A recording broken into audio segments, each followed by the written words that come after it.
Good day and welcome back. Let's quickly refresh our memories on some of the key ideas from our previous discussion. We began by understanding why caring for newborns and young infants requires a different approach from caring for older children. We also saw that newborns may not always show obvious signs when something is wrong, which is why healthcare providers must pay close attention to even subtle changes. Now that we've refreshed our memory from the previous session, let's look at what will be covered in this session. By the end of this session, you should be able to 1. Recognize the warning signs of a newborn who is not adapting well after birth. 2.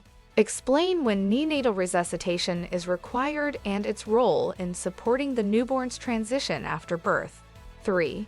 Describe the importance of thermal care and the measures used to prevent heat loss in newborns.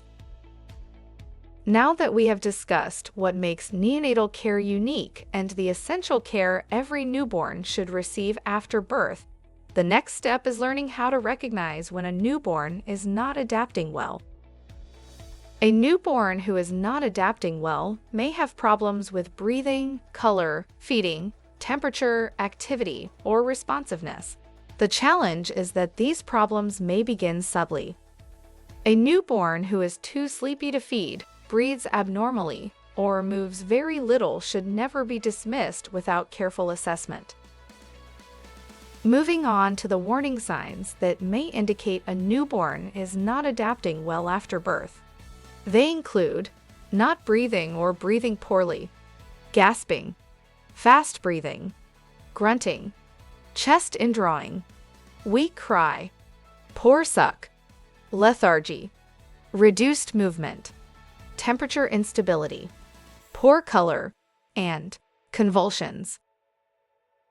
After that, the clinician must ask, is the baby breathing effectively? Is the baby warm? Is the baby feeding? Is the baby active and responsive? Does the baby look like a normal adapting newborn?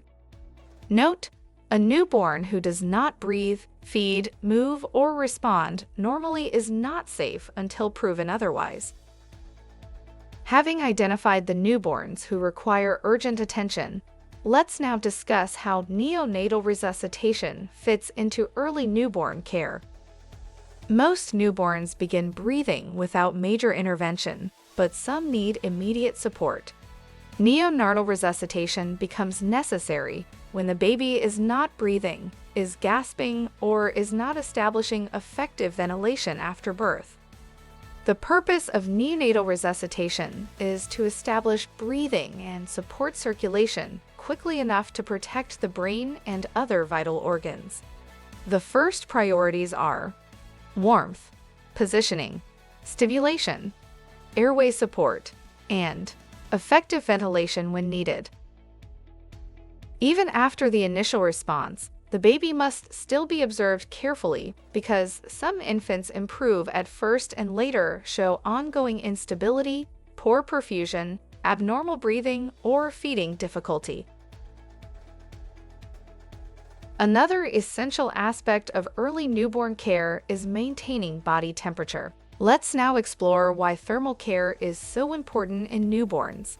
Newborns lose heat easily because they have a large body surface area relative to size, limited insulation due to absence of brown fat, and immature temperature regulation. Preterm and low birth weight babies are at even greater risk. When a newborn becomes cold, the body uses more energy and oxygen. Feeding may worsen, breathing may become unstable, glucose may fall, and overall illness may become more severe.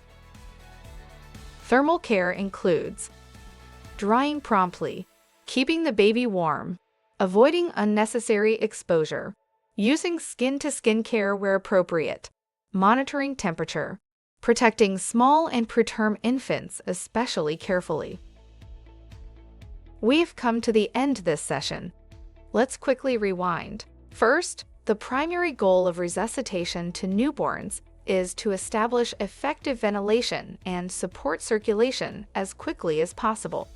Secondly, a newborn who is not adapting well may show warning signs, and these signs should never be ignored. Finally, thermal care is an essential clinical intervention because newborns lose heat easily. Thanks for watching. See you in the next session. Bye for now.